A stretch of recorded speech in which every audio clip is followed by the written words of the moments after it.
All right, we are back. I'm Stacy Hewen. I'm Terry Thrasher. And we're going to be bringing you the women's gold medal game for the Canadian National 2019 Dodgeball Championship. Yeah, if that men's match was the appetizer, this is the entree. I'm not sure if the comparison holds perfectly, but... We'll see. That men's game was delicious. Yeah, very close. That was so incredible. What a display of skill. I was watching from the audience, just losing my mind.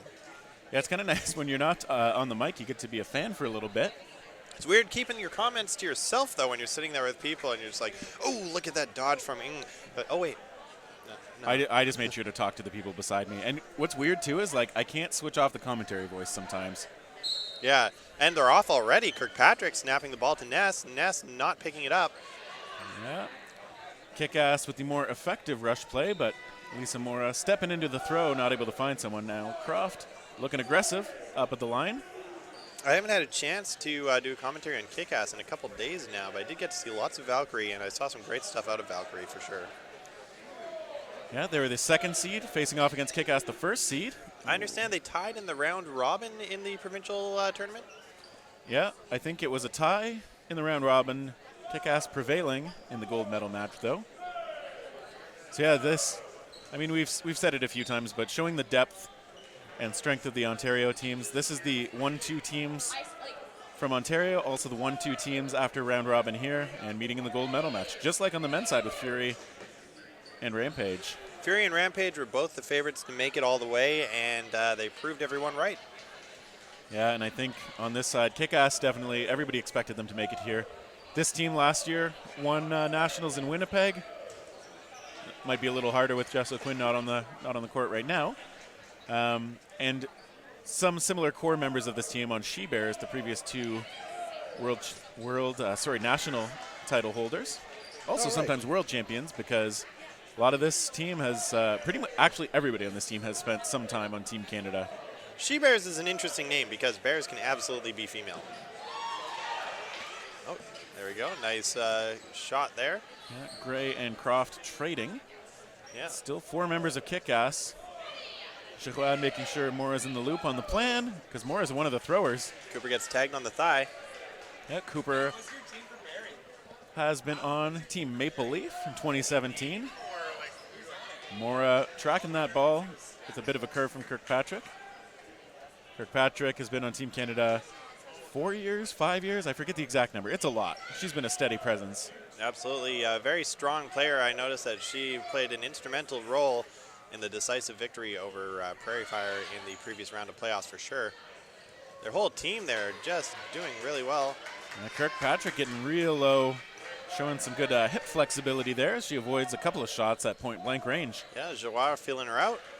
Single-handed blocked, going to sweep that ball. Big smile on her face. She was looking for a catch there, but the ball went short.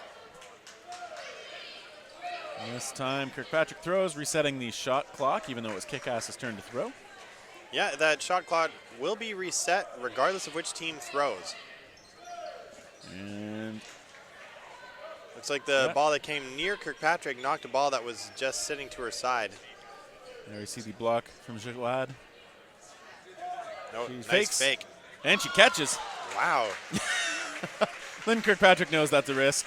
She just brought that ball in, too, and she already had one in her hand. It looked like it kind of jiggled around there as she closed in on it, but she got control of that ball pretty easily. And I want to apologize to everyone earlier. I said Céline Girouard is from the suburb of Orleans. It is not where she's from. She's actually from the suburb of Nepean. Oh. Totally different part of Ottawa. Question about Orleans. Is that the old Orleans? And because, you know, there's the new Orleans. I don't, yeah, I assume they named the one in France after the one in Ontario. Seems pretty likely. I believe New Orleans is the one in America. Mm-hmm. The Orleans near Ottawa, being represented probably by some, I'm not actually sure. I think probably someone on Valkyrie lives in the Orleans area, but regardless, right now they're living on the court. That's right, and they are alive. You see great two balls volley finding there. Mora. By him there, looking for the correct part of the ball to put her finger on top of. A lot of players like to find some grip Yeah, big fan spots. of using the nipple on the ball there to just kind of align your hand properly so you know which way you want to add spin. Also prevents it from deflating in your hand too much. A deflated ball is much easier to catch. Yeah, Baird tagged out. You also saw to Baird's right, your left on the stream, Girouard is, not only does she get low and just dare people to throw at her with a wide arm stance, she's also grinning at you. It's unnerving. Yeah, very much like All Might, just doing her job with a smile. Oh, I'm being told by someone in the chat, no one from Valkyrie lives in Orleans. Ooh. Byam, though, is going to live on the sideline for at least a few minutes. Yeah, Flanagan putting her down. Yeah, Flanagan has had some wonderful throws in this tournament. Pretty much every match I see, there's a couple of good throws coming toward Valkyrie. Yeah, it gets underneath the shot there from Girouard. Richie and Girouard switching. Maybe they prefer the matchups on the other side.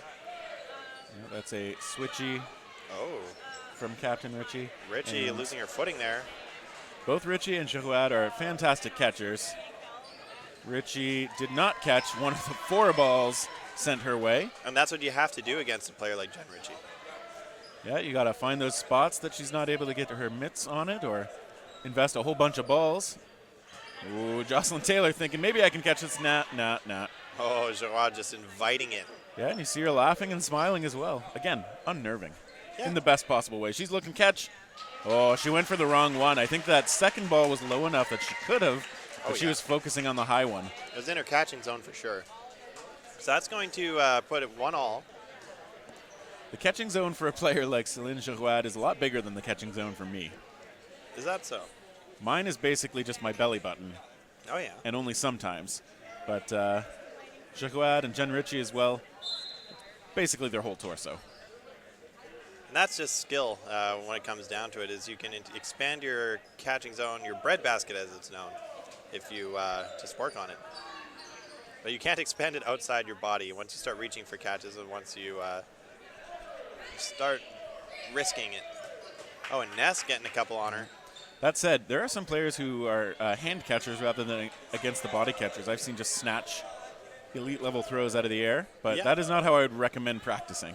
No, not everybody can be Gorilla Grips from Team USA. Byam there, tagged out on like the calf pretty much. Yeah, she's trying to get around it, but the ball just managed to tag her from the back. Cooper going low to avoid those throws. Actually, I guess just one throw. Yeah, O'Quinn was putting a lot of pressure on there.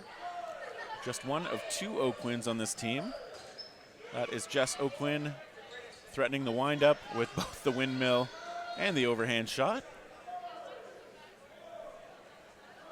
I noticed that she's rotated out from the center into the corner position. Oh, and Cooper knocked out. Yeah, Cooper knocked out off the block from Flanagan. And Taylor as well. Sometimes that is the way the ball bounces. Is that the dodgeball version of the way the cookie crumbles? Probably. Everybody says it that way. Yeah. Kirkpatrick tagged on the foot. Yeah, an exchange there for Baird, but with the player advantage for Kickass, that means every trade's going to be in their favor. Oh, and Gray gets knocked out too. Yeah, now it's down to Flanagan. Powerful throw. She's going to need to block and dodge to stay alive long enough to use it. There's one. Shauna Rowe jumping over that. Shauna Rowe, also a veteran, Team Canada. Passing it off to Croft. Richie shadowing in case there's a counter throw, but nope. Flanagan tagged out. Maybe disarmed there. And the disarm, when that ball gets knocked out of your hand, if you're using it to block that incoming throw, knocks it out of your grip. That is an out. One interesting extra thing to note, we see Lynn Kirkpatrick playing now. She was coaching Fury earlier in their silver medal showing against Rampage.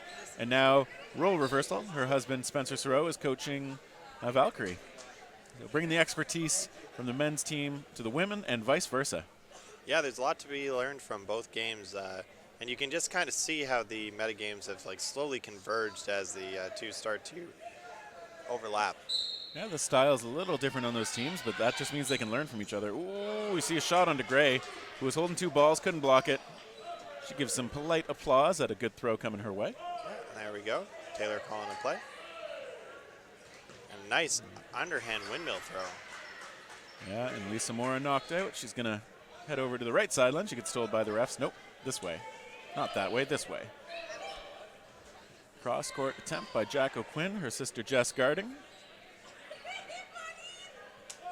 We're talking about which line to stand in front of. She'll go out again. Not the target this time. It's Jack O'Quinn. Jess showing windmill. 4 throwers coming to the line.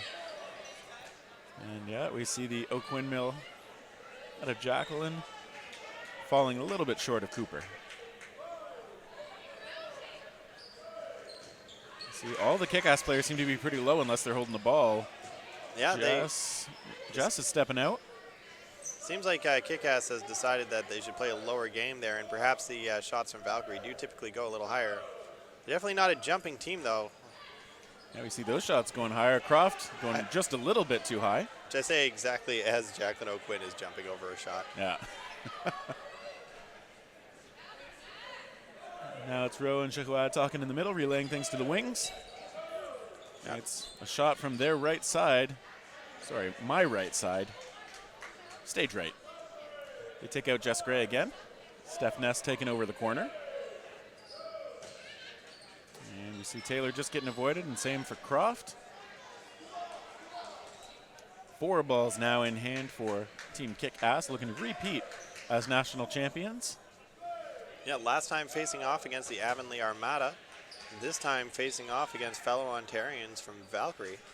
And Armada again making it to the medal matches, although this time not able to claim one for themselves. Yeah, for the first time ever, Manitoba claimed a medal, and they claimed a medal in both men's and women's. They got the bronze. Somebody said it to me earlier, you lose a silver, you win a bronze. Yeah, maybe that'll inspire a name change from the Golden Boys to the Bronze Men. I'm not sure. I doubt it.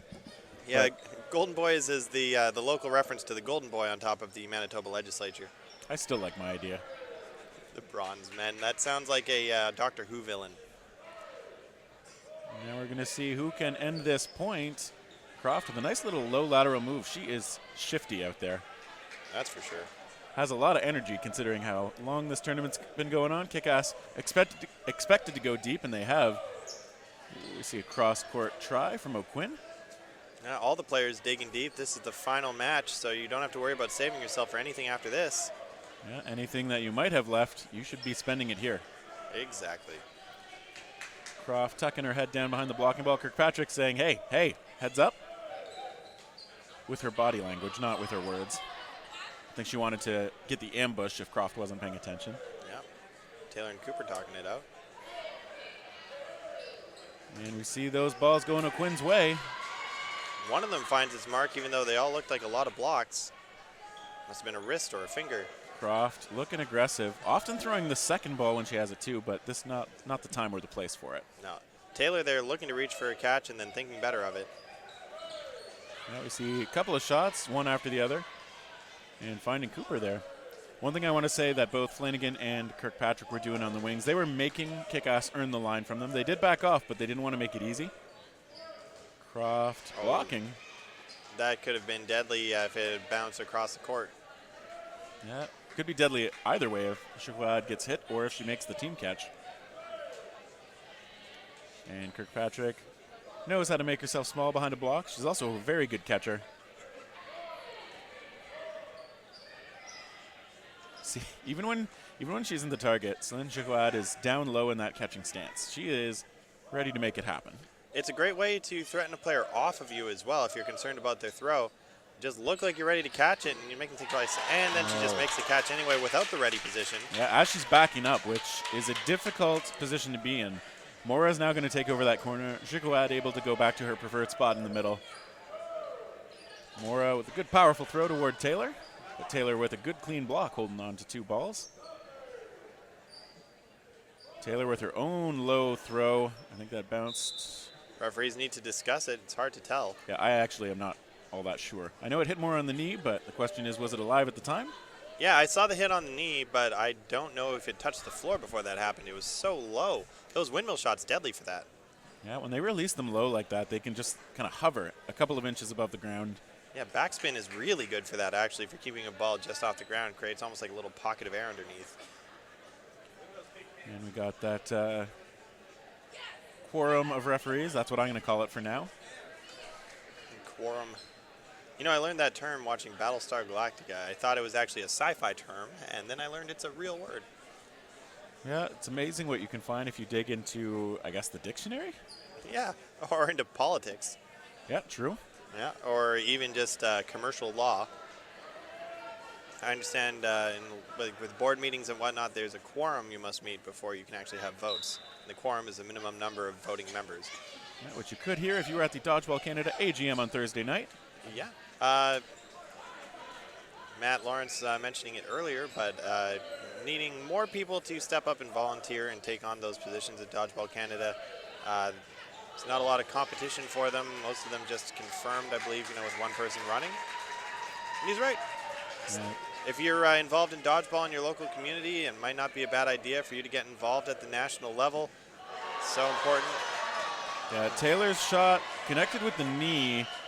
Croft seems pretty sure it bounced. And once again, we're going to see that quorum of referees. Yeah, they will be discussing it. Taylor's still looking smiley. Kirkpatrick as well, chatting. I don't think either of them too worried about it, but Croft is directed off the court. Side just leaves Jawad. I have a feeling she's going to show catch at some point. Show catch. She's going to throw first. Oh, throw catch. Did you say show catch? Yeah, she'll show catch when she's on defense. Okay, explain the term show catch. So right here when she puts her balls down and is like, yeah, throw at me. Okay, well, that'll come in a second. I get what you're saying. You learn something new every day. Hopefully. Well, I'm glad to contribute for that today at least, but there, she's showing catch. See? No, yeah. Ooh. Oh, going full Neo there. And we see a good mix-up of the timing and direction from Valkyrie to make sure that Shahwad wasn't sure if she was watching the right ball until it was released and coming at her. Oh, wow. Kirkpatrick looking for the trade but not making it, leaving Taylor alone. Taylor, a phenomenal throw. Shahwad, a phenomenal catcher. You just see strength against strength here. Yeah. Shahwad no slouch in the throws. There was some wicked left arm shots there. There's some good lefties on Kickass. And now Taylor going to use the go-to windmill. Yeah. Also has a perfectly good overhand throw.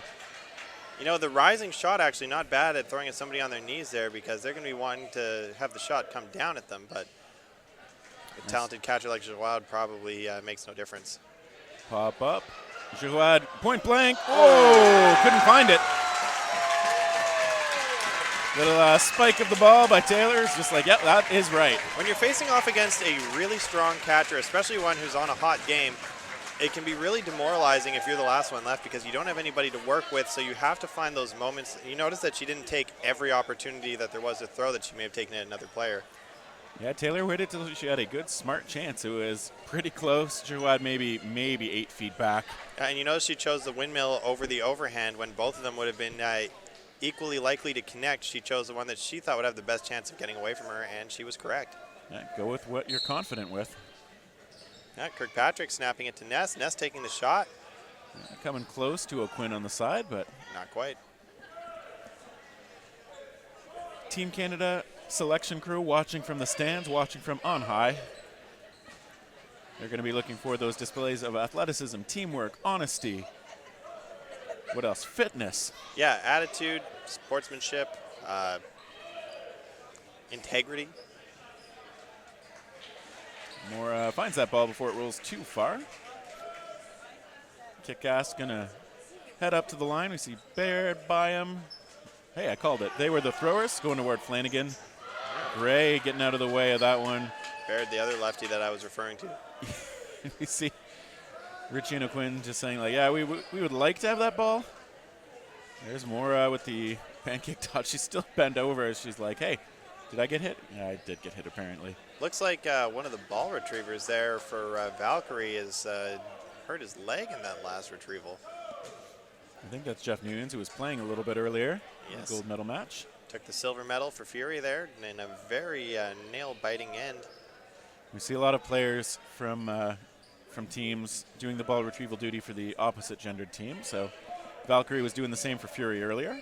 Yeah, helping out their fellow provincial teammates. Taylor there looking for the catch, not able to find it. We're back to 4-on-4. just 4:20 remaining. Ooh, we see Flanagan blaze it over toward O'Quinn. But Jack be nimble and got over that ball.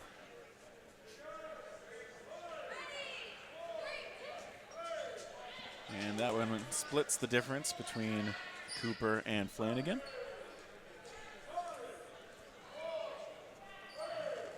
Oh, Baird getting real low, and I think that was a twofer.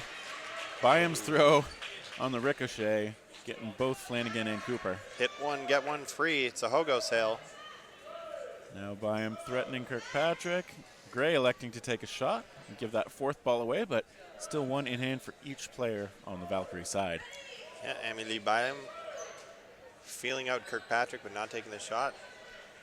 Now Byam got her competitive dodgeball start in Ottawa, but has since relocated to Toronto. Goes cross court. Was that for a team opportunity? I think it was for a work opportunity. Probably. So I can say Byam and I both took pitching lessons from the same place for a little while, working on our throws. Oh, that's smart. Putting in the work to get those mechanics right. Ooh, she goes low real well, too. When you took pitching lessons, did they use dodgeballs or did they use baseballs? I brought my own dodgeballs for that. They were willing to help make use of what I was needing to work with. Yeah, always a great idea. If you need to work on your throw, look for a pitching coach. And we're going to see how good those throws are coming toward Jess Gray. She goes low, avoids the throws. Yeah, number 49, Jen Ritchie, with a good sidearm shot. Yeah, just kind of a casual flick of the wrist makes that ball go flying with a good curve, too. Yeah, I'm a big fan of players who don't have any throwing mechanics to learn a sidearm. It's a good way to throw without causing yourself too much damage. It also is, your wrist is where so much of the power comes from, right? Yeah, you just want to, on almost any kind of throw, you're going to want to snap your wrist at the end and get so much extra power with minimal effort if you just get a good snap off. Ooh, Kirkpatrick going low and underneath. Baird sliding out of the way of the return shot from Gray. Kirkpatrick providing protection for Gray while she got reset. Yeah, and Jack O'Quinn was knocked out. Kirkpatrick, looks like a finger block, calls herself out. Gray approaching the line. Yeah, nice solid shot from her. Ooh, she falls down hard to her knees, but she's fine. Yeah, that's why we wear knee pads. Yeah, exactly. A lot of players now wearing 2 sets of knee pads for the extra protection it provides. Also allows one set to slide around without damaging your skin. Oh, nice shot, but Byam getting out of the way. You see an awful lot of players wearing, yeah, like some kind of sliding volleyball pad with padding on the side as well as the front. Ooh, that shot finding Byam, but Gray a little bit exposed on her follow-through. Yeah, she got tagged on the front of the knees from the looks of it there as she was dropping to the ground. Timeout. Wait, timeout for Kickass. Why would they be calling a timeout? Generally, there must be something going on there that they want to discuss, because normally that's something that you use to either collect balls that are on your side or to break momentum or to give somebody a little bit of a break if they're in a rough round and perhaps the last player left. And if there's only a minute 23 remaining in the half, since you do get one timeout per half, maybe Kickass just thought like, hey, we would not mind chatting some things over. Let's spend it. Spend it while we got it. Absolutely. Because by the time you reach the end of that sudden death round, there is no more chance to use that timeout. And then after the sudden death round at the end of the first half, you go into the second half, another 20 minutes on the clock. You get not only another timeout, but you get another false start in case you had a false start already on your record in the first half. A couple of things resetting at halftime. Each half, almost like self-contained games, so to speak, with cumulative scores. See Marie Wright in the Valkyrie huddle, number 17. I asked her yesterday. She did, in fact, dye her hair to match the jersey.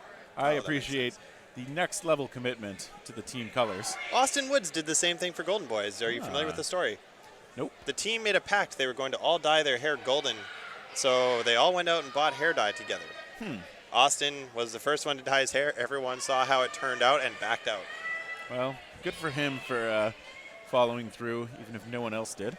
Yeah, the thing with hair dye pact is you should all just do it together at once. See Nguyen's and Wright strutting together on the sideline. Having some fun with it. Tournament is over for Nguyen's, who just put on a phenomenal display. I was very impressed with his performance all throughout this weekend. Yeah, very solid player, holding down the middle most of the time for Fury. Yeah. The ref's holding down the middle of the court right now, talking to Jen Ritchie. Maybe that's what the timeout was about, something that they wanted to go over with the refs. Now Kirkpatrick joining the huddle. It could be a rule clarification. It could be a clarification on a ruling that happened. Now, when we get a sideline reporter, we're going to send them down to situations like this to tell us what's up.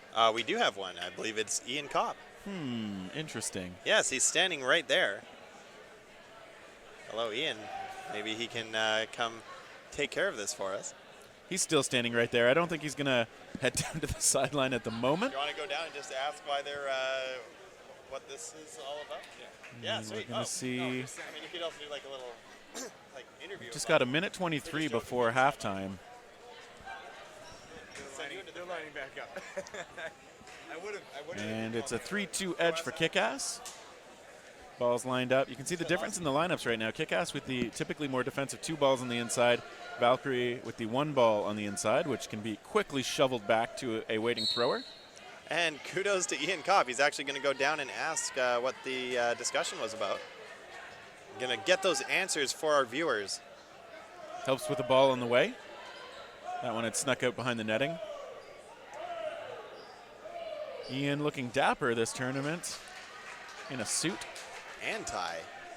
I don't think he has a, does he have the tie today? I don't know, but he's got the dress shirt. And he's got the flower in the pocket, I believe. Yeah, and that ball heading toward the pocket of Taylor, but quickly.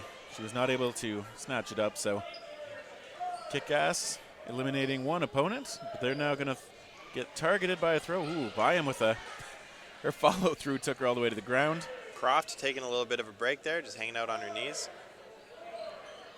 Conserving energy.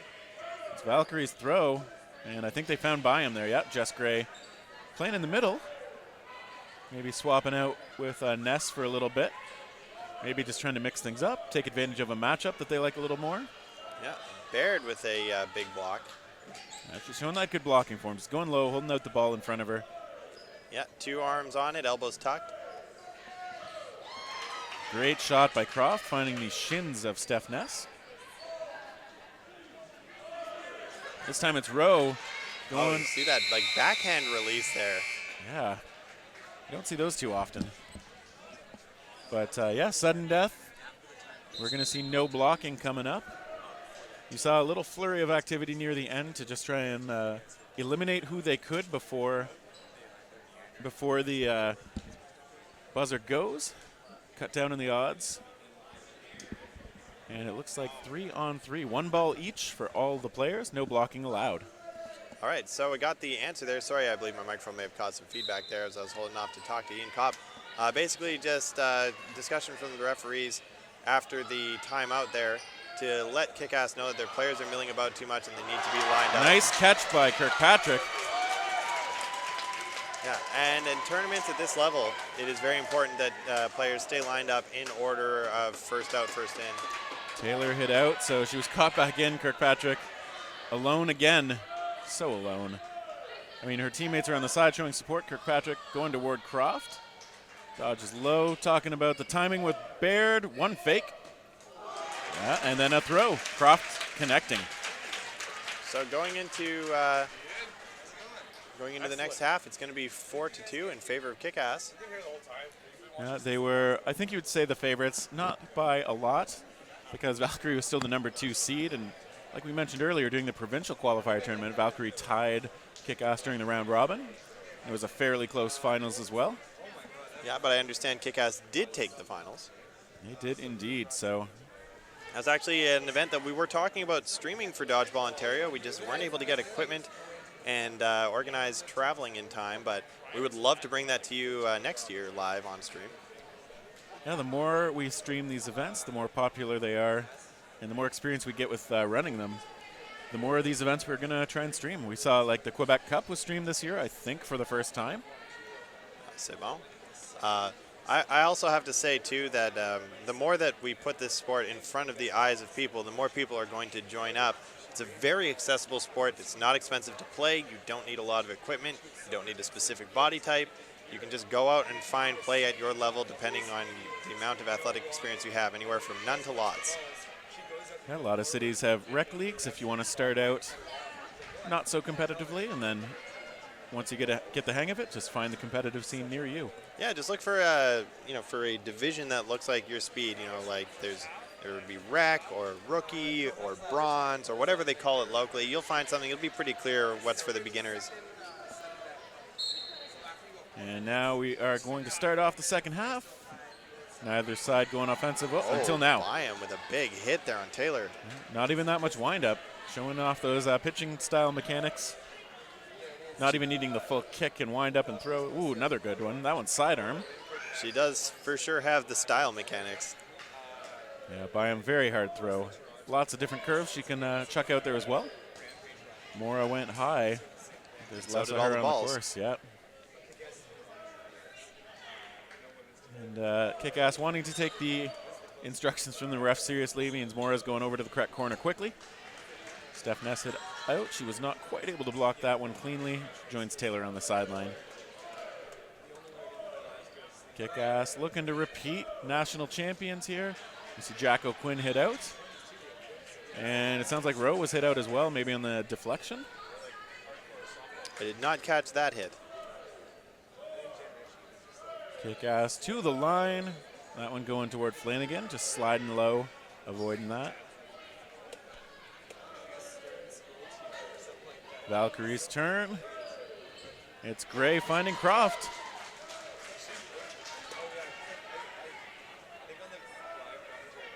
And now just 2 remaining for Kickass. Good throwers each. Connecting with Kirkpatrick, who just kind of let out an as she got hit. Closing the player gap for sure now, 3-on-2. That's much more doable for Kickass. Flanagan faking well, but it's Cooper taking that shot. Byam blocking it. Heads up by Byam. Oh, and there's a 1-for-1 forced. I like that choice from Cooper, again, making use of the player advantage. And that just leaves Joanne anchoring for Kickass. Great healer. Her throw going a little up and wide. Now we're going to see those incoming throws. Girouad again daring the throw to be bobbled. She was looking good about that. Yeah, Gray put that a little bit outside, which I think is what you have to do when somebody's just looking very obviously for the catch. Yeah, you don't want it to hit their body directly. You're hoping to kind of hit off of an arm or shoulder, even an angled body part. Just any spot where it's not going to be a predictable catch. Yeah, Girouad good at making kind of a bucket with her body to maximize the chances of that throw connecting. But yeah, that's how you just put the throw somewhere else where she might have to reach or hit on the outside of that bucket. You have a good chance to eliminate the player. You know, I'm having a great time bringing this to you, but I just got hit by a little bit of sadness. This is the last game of the event. That is true. Luckily, you can always watch the action on Twitch afterward as well. If you're comfortable listening to your own voice, absolutely. I've just been looking forward to so many high-level dodgeball events. This is such an enjoyable sport to watch. So many dynamic plays, so much happening all at once. Great for the spectators. Ness on the sideline kind of rehearsing what she might have done differently. Mora with the deflection and Baird with the heads-up catch. Richie hit out, though, on the other side. A touch on the foot from the looks of it. Yeah, and O'Quinn back on, joining her twin sister on the far side. And all the balls currently in the hands of Kickass. They connect with a couple. That is what happens sometimes when you face down 6 balls, 6 players, good throwers all. Kirkpatrick alone. He's going to deal with throws coming in from wide. Oh, look at that. Very confident blocking. The timing from the twin sisters a little off. I think they either wanted them in the same time or staggered much closer together. Nice grab by Jess O'Quinn. It's amazing how quickly players from Ontario, after they grab the ball, after they have possession, they just throw it on the ground afterwards. I know it's to reset quicker. Personally, I always just find like you always want to like hold it up, like, look, I got possession of it, I'm holding it. But no, it's clear that they had possession of the ball, and then you don't need to hold it any longer. Yeah, as long as it's super clear to everybody involved that you did have control. And I think by the time you go from holding it in 2 hands to 1 and just kind of spiking it down in the ground in a happy moment, it's pretty clear. Absolutely. It's a good way to get just the game rolling as well, though, because if you're finishing the round off, you want to make sure those balls get reset as soon as possible. Oh, Kirkpatrick grazed there, calling herself out. She's saying that got a little bit of her hand, maybe. 5-3 edge for Kickass right now. Oh, that one maybe could have been caught off the block from Jess O'Quinn, but The crowd yelling up. yeah. They wanted to make sure the players knew. But a bit of pressure from the Valkyrie players would have made it tough to just look up and find the ball without exposing yourself to a shot. Yeah. Taylor there just making herself as thin as possible. Legs together, arms in. Ooh, look at the leg strength from Lisa Mora.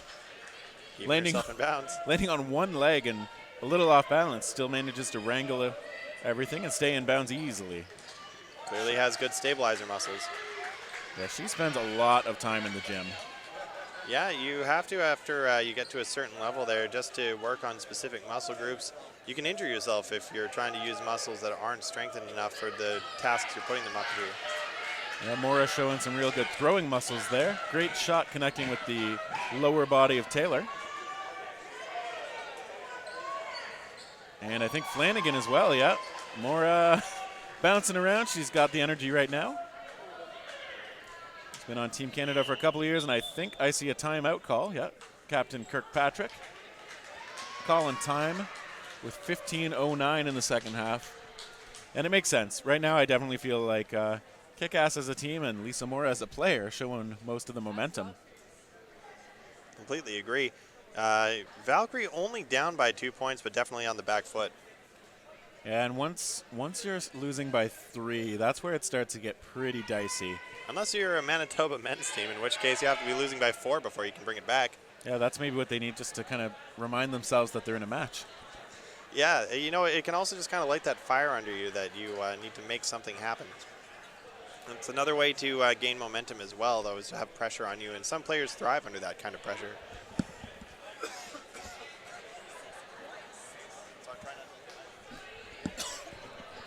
And we will see. There's no need to be desperate yet. Just a sensible timeout from Kirkpatrick. So, Agreed. It was good timing as well. It looked like Kickass was starting to gain some momentum, and they broke it. Also, probably going to devise a plan.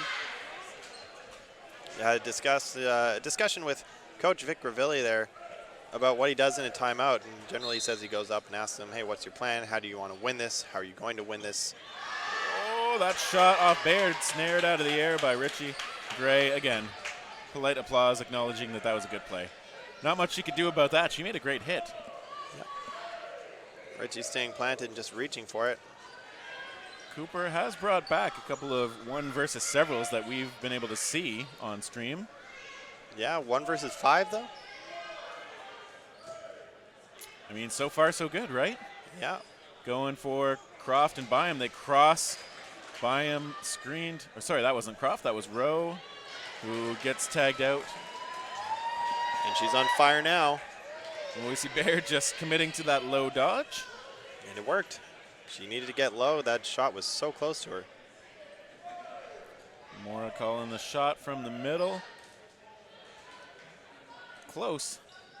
Ooh, O'Quinn willing to take that one, stepping into it, and then Cooper, that one pops up. Mora out. Cooper is knocked out 3. 1 on 3. Still very reasonable. Fake Jess O'Quinn, pretty fearless, blocking that one easily. And she's doing her best to stop incoming traffic as well, you notice. She throws at players who have a ball rather than the unarmed ones. Also, Jen Ritchie, just a monstrous catcher, so not somebody you want to necessarily throw at until you have to. Cooper doing a great job of avoiding 3 balls. Baird hit out 2. Cooper does let that ball roll over, but that is okay. She thinks about going for Ritchie, who no longer has a ball, ends up going for O'Quinn instead, who's doing a great job of just staying just in bounds on her dodges. Pretty aware of where that blue line is. It may be blue, but it is lava, and you are out if it hits you. And she manages to stay just in bounds. Yeah, Cooper doing her own version of that trick. So hear a Valkyrie cheer coming up from the probably Ottawa fans in the audience. O'Quinn with a big shot. Putting down that chant for sure.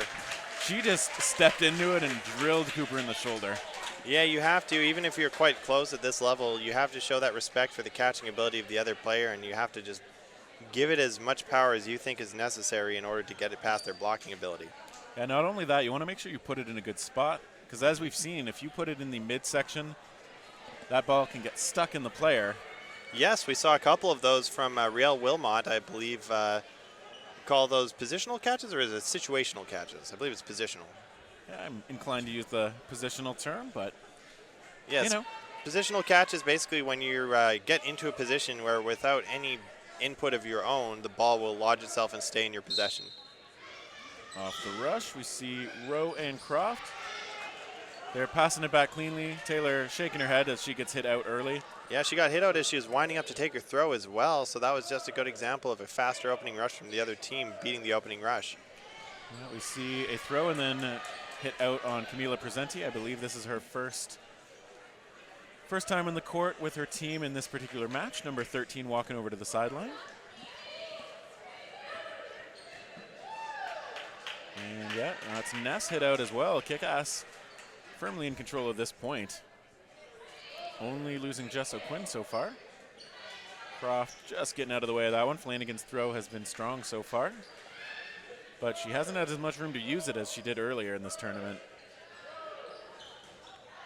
Flanagan hit out.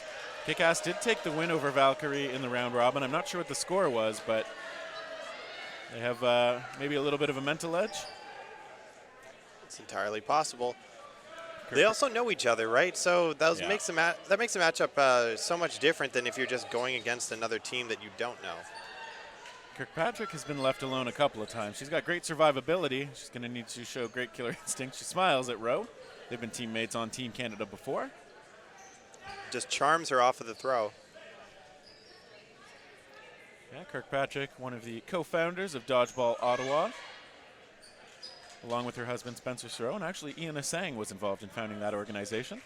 Oh, Ian Asang also on the court, head referee. He is on the right side of your screen with his hand out with 3 fingers up. If he holds that below his waist, he does get to give you a hit on the shoulder. Hear a little sound from Kirkpatrick, maybe voluntary. She lets go of it. And she just gets shot. Shauna Rowe. A nice little attempt that finds the mark on Lynn Kirkpatrick. 4-point lead for Kickass as well. This game is not in the bag for them yet, but it's getting close to that. Yeah, they've been able to really hit their shots. I feel like we've said this a few times, but they're very accurate with those throws. Kind of like Rampage on the men's side. Those teams that have the best accuracy are often the ones that are going to be the more consistent winners. Yeah, one thing I noticed is that Fury so physical in the way that they play the game. Lots of jumps that other teams struggle with in Rampage would just kill them for it, and really change the way the game played between the two of them. And if you know the other team is super accurate, you dodge, you're ready all the time. I mean, it's a good idea regardless, but I hear a whistle. I think a water bottle fell on the court. Yep. And they're just moving all the gear away so that doesn't happen again. Yeah, Kirkpatrick making extra sure, shoving it on the other side of the netting, so that's not going to happen again. That's O'Quinn hit out. And Byam on the other side, too. This is a player edge for Valkyrie. Comeback start this way, so let's see if they can make it happen. They certainly have enough time to put 4 points on the board. Yeah, that's going to make it a little harder if Baird can't stay. Okay, well. I think he's questioning that one shot there that ricocheted, but I believe it hit the ground before it hit the first player, and so then it's obviously dead before it even ricochets.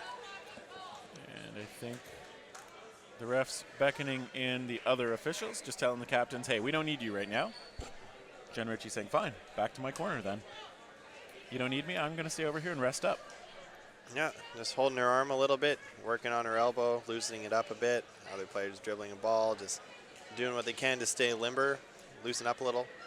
Kirkpatrick over there, she's sitting this point, but she's out there right now during the stoppage just to say, keep her team fired up. And I guess Flanagan maybe was hit out, maybe a line violation. Either way, that I think was the conversation, whether Flanagan should be in or out.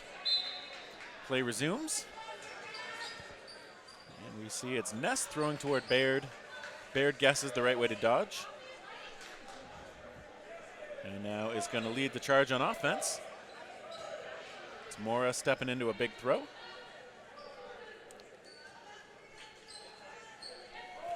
Valkyrie coming up to the line. There is 10 minutes remaining in this match. 10 minutes for 4 points if Valkyrie has their way. I mean, probably 5 points if they have their way, but ooh, that one coming close to Ness. Valkyrie actually not even need to tie it up. They just need to get within a single point so that they can play the sudden death there for the tie, and then at the tie they can go into a tiebreaker if they win.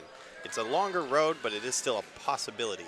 Baird hit out there on a good shot. And yeah, we've seen that dynamic at play several times, even in the playoffs. I feel like these playoffs have delivered their entertainment value. Fury for sure was putting those up there. Fury with the close match, Strike 19-19 versus Prairie Fire with a very tight playoff match as well.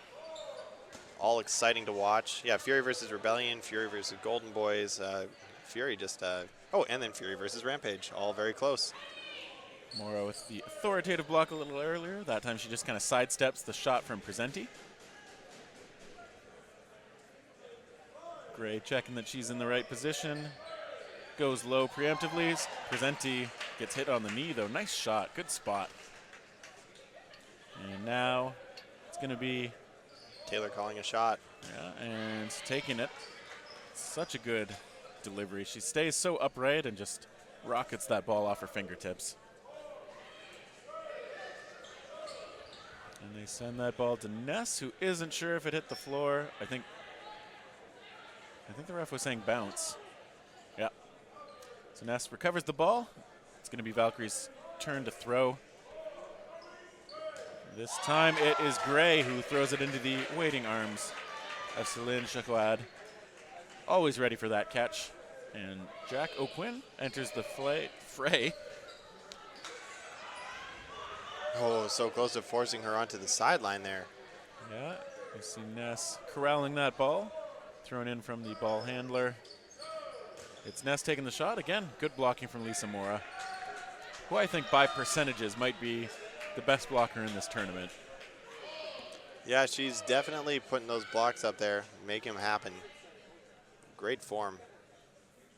Yeah, we see Taylor's throw going a little bit wide on O'Quinn. Now O'Quinn returns the underhand, but also missing, along with, Lisa Mora spikes that ball. We call that the Respect the Pump in Toronto, in honor of Mark Szravi.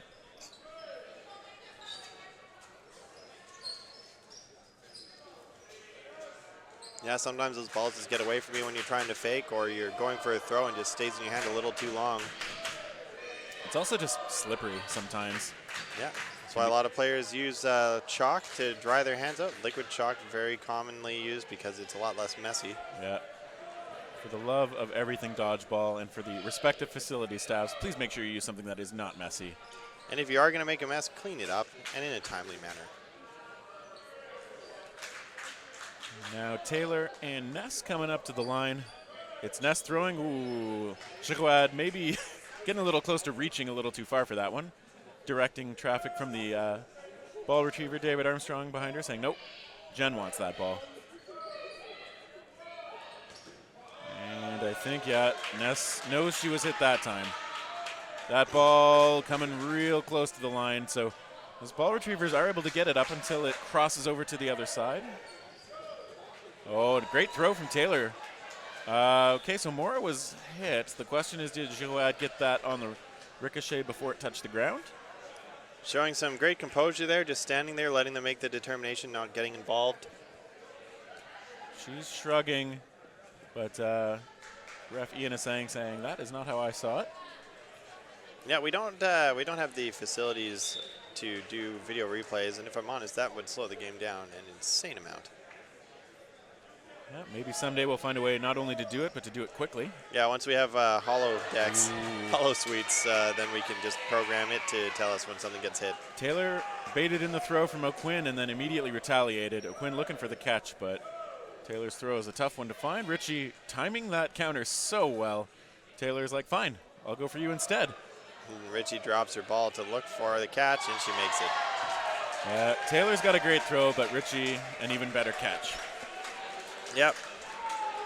And I'm going to say with a 5-point lead with just under 6 minutes remaining, that is probably the straw that breaks the camel's back. Definitely. If it had gone the other way, if it had become 7-4, I would actually say that this game would be possibly coming back for Valkyrie, but I just don't see it at this point. Yeah, Kickass has been able to just smother any kind of momentum that Valkyrie has started to build.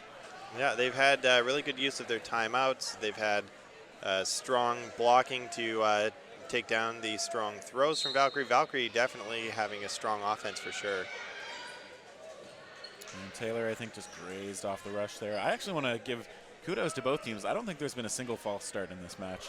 Yes, actually, now that you mention it, they've both been very respectful of the time, of the timer, I should say, and the whistle. Presenti got blindsided there. I believe that was O'Quinn's ball. Valkyrie now on offense. There's pressure from Croft and O'Quinn, and there are a couple of outs. Now, I just want to say that the display you're seeing right here from Kickass is even more impressive when you consider the huge leads that Valkyrie had on some of these other provincial teams, top teams from other provinces getting put down fairly hard by Valkyrie, and then Valkyrie now trailing to Kickass, and that just tells you how much skill is on the team of Kickass. Oh, huge jump over one ball from Jess O'Quinn, and then a return shot onto Flanagan cross court. You see athleticism from O'Quinn, showing why she is one of the anchors on Team Canada, not just Kickass. Baird, ooh, snares that. Yeah, with the elbows.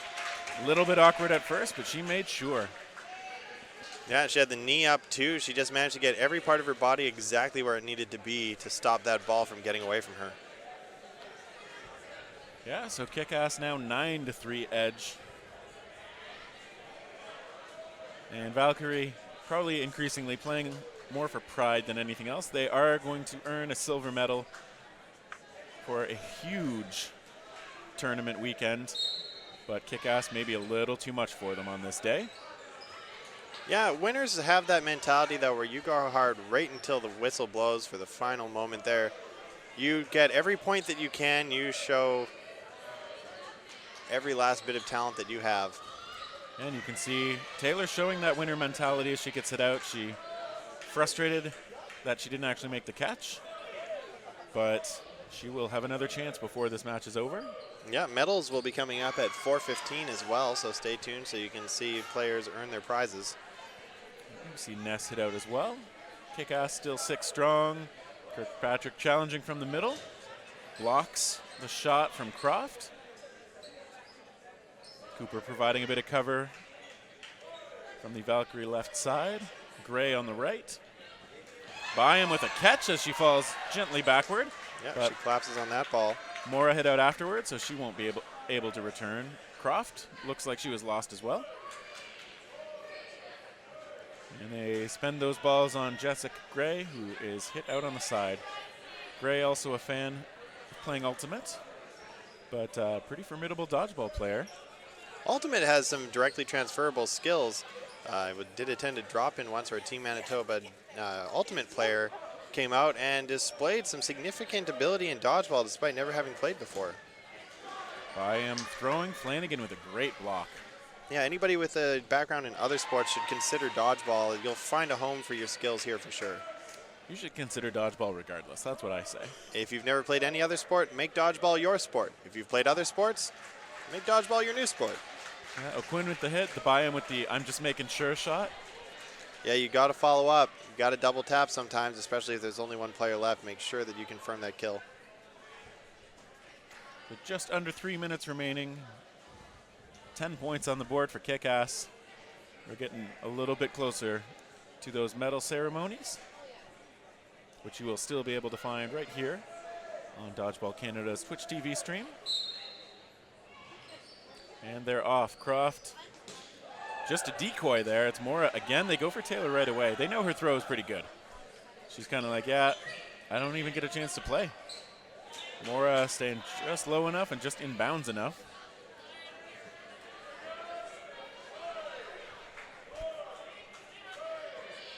A little bit of time being used up by Kickass. 3 balls toward Cooper, who doesn't even dodge that much. She just gets missed by the balls. Ooh, great mental game going on the left side of your screen here. Ness driving back Croft, so I think that counts as a win. Croft feeling her out. Oh, and Ness takes the shot. Yeah, and Croft baited it out, waited it out. All the balls for Kickass right now. Here comes the volley. Ooh, Ness hit low and high. Kirkpatrick also eliminated. That's 2 kills there for Kickass. That's not good for Valkyrie. Less than 2 minutes on the clock now. Connor Cooper is making the call from the middle. Presenti not on her guard. Excuse me. Cooper at least saw the play coming and hit Croft out. Yeah, trade's not good for them, though, because they're down players. Cooper normally such a good blocker. O'Quinson, sorry it was up high, but either way, it's an out. Flanagan baits by him down. Oh, and there's a great catch by Jack O'Quinn in the back. Shadowing her teammate, making the catch. Kickass also showing that there's no quit in this team, even when they're up 11-3. Well, winners never quit and quitters never win. Except when it comes to smoking. If you quit, you're absolutely winning. Yeah, don't start. That's the easiest way to win with smoking, I would say. Yeah, that seems like the best way to avoid addiction is to not start. Especially when the substance is highly addictive like nicotine. And off the rush, it's Croft doing that far side thing and taking out Gray. Again, we saw both of these teams being pretty creative with the rush plays. Wildlings as well, showing some interesting ideas that aren't standard. Row hit out. Headband getting tossed off. Well, I'm glad that this tournament's coming to an end now. My voice is starting to give out. Yeah, it's a slightly different kind of work doing the commentary. Absolutely. Although the refs, I can say, some of them have far less voice than us. They got to shout over the crowd, make sure the players can hear them. Yeah, and they're also making hand signals so you can see. And now Valkyrie taking the offensive. Croft doing a good job of blocking low. Cooper saw that throw coming across court and was ready. Valkyrie, remaining 30 seconds, going to look to do some damage. Taylor's in there, taking her chances. Croft with a block. A little awkward looking, but she stays alive as Kirkpatrick looks her way. Nice counter there from Baird. Good read on the timing there. Ness avoids it though. Yeah, only just. All right, 5 seconds on the clock. O'Quinn resetting the clock. Back and forth. Cooper hit out, and I think Richie, no, that was Baird, sorry, as well. And we are done. That was the 2019 Canadian National Dodgeball Championships.